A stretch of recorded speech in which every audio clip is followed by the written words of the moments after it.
자, 순서 문제입니다.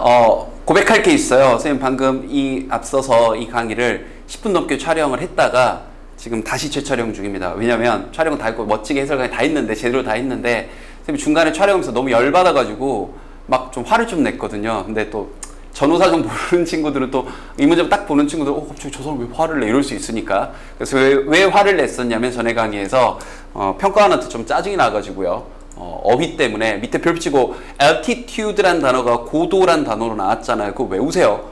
교과과정상 고등학교 1학년 또 열받으려고 그래. 아니 고등학교 1, 2학년 단어가 교과서에 나오는 단어인데 그걸 그렇게 변별력 없이 별표를 줘버리면 뭐 어떡하라는 얘기인지. 그죠? 여기까지만 딱 얘기하고 이제 문제풀이 딱 들어갈게요. 자, 갑니다. 거듭 얘기합니다. 지문 이해 안 될 거예요. 그래서 제가 이 강의의 목적은 다시 한번 순서를 철저하게 맞추는 데 초점을 맞추는 거니까 여러분들 지문 이해는 선생님이 간략하게 문제 다 풀고 나서 해드릴게요. 다만 그건 그냥 인문학 수업에 불과합니다. 이 지문이 무슨 내용이냐면 설명하면서 푸는 것 자체가 여러분들 기만하는 거예요. 내용 몰라도 연결고리로 충분히 잡을 수 있다는 걸 보여드릴게요. 보세요. 자, 이 주어진 문장에서 이렇게 얘기하네요. 뭐뭐 하기 때문에 인과관계가 나오면서 뭐 결론을 강조하는가 하고 봤더니 자, 과학의 주된 목표가 뭔지 나오네요. 바로 발견하는 건데 어떤 법칙의 관계를 발견하는 거래요. 쌤이 이제 사실 강의에서 몇 차례 얘기했지만 이 law라는 단어가 과학과 관련된 지문에서 나오게 된 법칙이라고 번역을 하셔야 돼요. 알겠죠? 자, 그런 것이기 때문에 과학은 이렇게 추정을 하는데요. assume that. 자, 뭐라고 추정을 하냐? What is being investigated. 조사되어지는 그것이 또 나오네요. 법칙적인 것이다 라고 생각을 한대요. 근데 이걸 뭔가 강조하고 싶은가요? 바로 강조하고 싶었나 봐요. 글쓴이가. 바로 예를 들어주네요. 예를 들어서 화학자는 추정하는데 화학적인 reactions. 자, 이 화학 얘기 나올 때 reaction은 이제 반응이죠. 이런 반응들이 lawful. 그렇죠. 확률적이다. 죄송합니다. 법칙적이다. 그리고 자, 물리학자는 또 이렇게 추정을 하는데 여러분들 또 행여나 우리 또 3등급 이하 또 혹은 어휘력이 좀 부족한 친구들 몰랐으면 그냥 무슨 학자는 이렇게 넘어가요. 무슨 스트니까. 그죠? 자, 이 물리 세계가 또 나오죠. 자, 법칙적이다라고 생각을 한대요. 첫 단락에서 계속 나오는 얘기는 과학이란 법칙적이다, 법칙적이다, 법칙적이다. 이해됐죠? 넘어갑니다.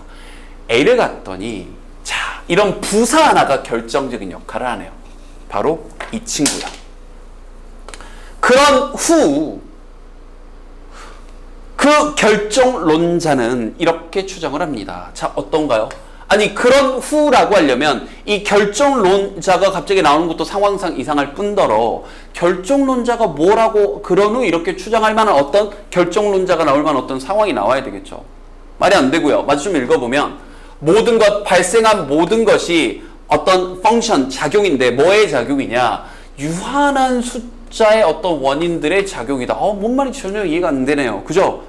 일단 넘어가시고요. 미리 얘기하면 얘기가 좀 복선인데 아직은 잘 모르겠죠? 자, A는 일단 잘 모르겠어요. 시작을 안 할 가능성이 매우 높을 것 같은데 B를 봤더니 자, the assumption. 자, 그러한 추정은요. 네, 여기까지가 주어고 자, 여기서부터 여기까지가 수식어였습니다. 좀 길었네요. 수식어가. 여기가 동사인데 자, what is being studied. 연구되어지는 것이 이해되어질 수 있다. 바로 이 포인트네요.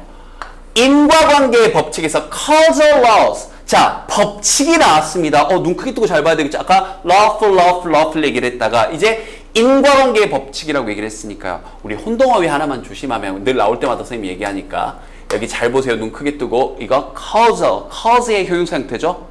그죠? 근데 이 casual이라고 s와 u의 위치만 바꾸게 되면 이게 formal의 반대말이 되는 거죠. 격식을 갖춘의 반대말 casual. 선생님 오늘 복장이 좀 캐주얼하죠. 오늘 청바지도 입었거든요. 밑에는 안 보이겠지만 이런 거 casual, casual, 혼동어휘. 그러니까 이게 어휘문제로 나오진 않겠지만 여러분들이 독해하다 혼자 당한다고 이런 거 혼동어휘 늘 알아두시고요. 자, 다시 봤더니 그러니까 선생님 여기서 일단 느낌이 왔어요. 이거 시작하기 좋을 것 같은데 그런데 여기다 하나 더 강력했던 게 바로 이 친구죠. 그것이 뭐라고 불리워지냐? determinism, 결정론이라고 불리워집니다. 결정론에 대해서 여기서 처음 언급했다는 얘기죠. 이런 것이 이런 결정론이라고 불리워집니다. 그러니까 여기 있는 이 casual laws라는 부분, 이 형광펜 빠뜨리는데 여러분 추가하세요. 이 부분이 주어진 문장 다음에 오기에도 좋고, 그 다음 A, B 순서도 정해지는 게 여기서 결정론에 대해서 처음 언급을 했기 때문에 A보다는 B가 더 먼저일 가능성이 매우 높아졌어요. 이해됐죠? 자, C 보고 최종 결정을 내려야 되는데 예를 들어, 자, 일단 주어진 문장도 예를 들어 하면서 끝이 났기 때문에 또 예를 들어는 좀 이상해요. 논리적으로. 그죠? 근데 거기에다가 이 친구요. 거의 모든 사람이 동의하는데 날씨랑 뭐 날씨로 예를 드는 것까지는 알겠어요. 그런데 어디서 많이 본 문장 구조 아닙니까? 그죠? 아까 어디서 보고 왔어요? A번에서. 그러면 A번이 더 포괄적인 문장이고 여기서 날씨 얘기라는 문장이 더 구체적인 문장이라는 걸 여기 대놓고 또 예를 들어서라는 연결사도 나왔고 행여나 여기서 예를 들어서라는 연결사가 없었어도요. 우리 제자님들 날씨라는 소재 이 글이 날씨 얘기가 아니었잖아요. 그죠? 그러니까 소재상으로 보더라도 여기가 specific 구체적인 소재고 아까 A번 다르게 더 포괄적인 소재니까 그죠? 그리고 A, B도 포괄적인 소재였으니 C가 그 뒤에서 구체적인 소재로서 유사한 문장 구조상으로 좀 더 세부적인 예시를 들고 나온 거죠. 이해됐나요? 그래서 시작점은 일단 B. 아까 이 부분 체크해 주시고요. 그죠? 아까 시작점은 B일 가능성이 매우 높아졌고 이 결정론이라는 게 이런 거야. 거기에 대해서 이제 부연 설명한 부분 확인해야 되겠죠? 자, 리처드 테일러 누군지 상관없어요. 정의 내리기를 디터미니즘이란 뭐 이게 결정론인 거 해석을 못했더라도 무슨 뭐 이게 무슨 이 심리학적인 어떤 교리인데 이 딱 사실 웃긴 게 이걸 별표줘야죠. 뭘 별표주는지 모르겠어요. 아, 또 다시 열받으려고 그러네요. 그죠? 열받으면 재촬영하기 싫으니까 이제 다시 가라앉히고 이걸 별표줘야 되는데 어쨌든 자 그런 철학적인 이 교리인데 그게 뭐냐 이 딱트린 모르면 넘어가시고요. 자 뭐라고 언급해 주는 거냐면 이 부분이 좀 어려웠죠 여러분들. 그러니까 지금 순서 문제 푸는 중이니까 이게 무슨 내용인지 일단 넘어가세요. 여러분 수준으로 한번 번역이나 해볼게요. 어떤 모든 것에 대해서 어떤 모든 것이냐 ever happens. 자 뭔가 벌어진 그 모든 일에 대해서 어떤 조건들이 있대요. 근데 그게 어떤 조건이냐 그런 조건들이 주어지고 나면 다른 일은 일어날 수 없는 이게 뭔 말이에요. 그러니까 이게 뭔 말이냐면 여기서부터 사기라고요. 실전에서 여러분 이렇게 못하잖아요. 이게 뭔 말이냐면 이게 그러니까 중요한 건 결정론이란 이런 거다라고 여기 뭐 누군지는 모르겠지만 리처드 테일러라는 사람이 정의를 내려줬고 그런 후 결정론자가 이렇게 생각을 한다라는 포괄적인 문장. 그래서 맨 위에 전개방식이라고 써놓고요. 깜빡했네요. 전개방식으로 써놓고 깜빡했어요. 전개방식이라고 써놓고 여기 이렇게 생각을 합니다. 모든 것 벌어지는 모든 것이 바로 이 부분. A function of a finite number of causes. 이 부분 이렇게 포괄적으로 결정론이란 이런 거야 라고 얘기를 해놓고 여기에 대한 구체적인 예시로서 아까 C에서 받아준 거고 좀 더 정확히 내용적인 부분까지 보면요. 자 여기서 예를 좀 들어줬죠. 자 예를 들어 죄송합니다. 역점이 나오면서 보세요. 그러나 정확하게 내용적인 부분까지 knowing 이게 원래 이제 사선으로 표시되어 있죠. 모든 원인을 아는 것 어떤 사건에 있어서 모든 원인을 안다? 그건 꼭 필요치 않아. 모든 걸 알 필요는 없어. 그럼 내용상 여기까지 연결되나 볼래요? 구조상으로도 여기 이 A 부분을 C가 받고 있는데 내용상으로도 보면 여기 보세요. 자, 이게 맨 마지막 부분. 자, 날씨 예보라는 것이 자, 이것도 확률적이다. 몰랐죠? 넘어가세요. probably 아마도라는 단어는 알 텐데 여기다가 probabilistic 해서 이게 확률적인. 넘어가세요. 어떻게 알았겠어요, 여러분들이? 특히 하위권 친구들. 넘어가세요. 중요한 건 여기죠. 왜냐하면 모든 이런 변수들의 지속적으로 변하기 때문에 다른 것들은 단순히 알 수가 없다. 꼭 모든 걸 알 필요가 없다. 구체적으로 그대로 받아주고 있는 거잖아요. 이해됐나요? 그래요.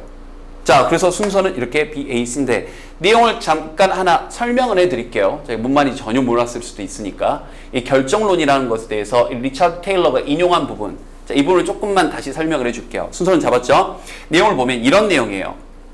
우리한테 벌어지는 그 어떤 일이 벌어지게 되면 어떤 일이 벌어졌다. 그 어떤 결과라고 한번 해보겠습니다. 그런데 여기 there are such conditions. 자, conditions. 어떤 조건들이 있는 거예요. 조건이란 말이 여기서 뭐와 같은 말이냐? 원인이란 말과 같은 말인 겁니다.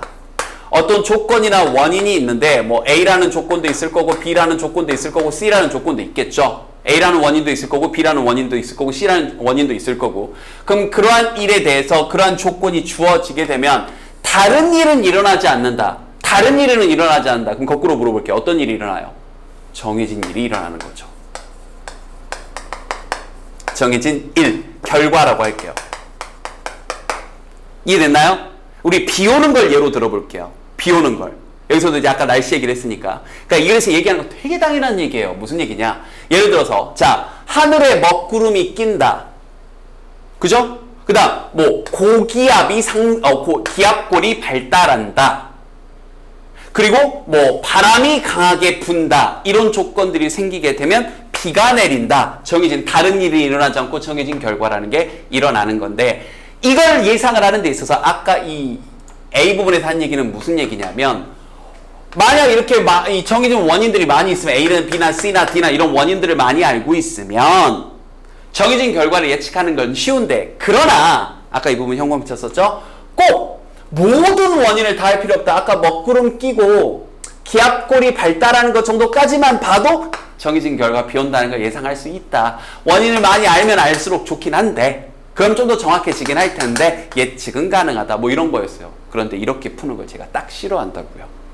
그냥 여러분들이 너무 이해를 못했을까봐 설명을 해준 것일 뿐 전개 방식을 바탕으로 그죠? B와 A 순서 딱 잡아내고 뭐야 이 문장 구조 포괄적인 내용을 바탕으로 구체적인 내용이 유사한 내용으로 날씨 얘기로 좀 더 구체적으로 들어가 있었네. 여기가 마지막이겠네. 이렇게 순서 잡는 훈련. 수능날은 지문 이해가 안 될 가능성이 매우 높아요. 안 돼도 연결고리 바탕으로 풀 수 있습니다. 알겠죠?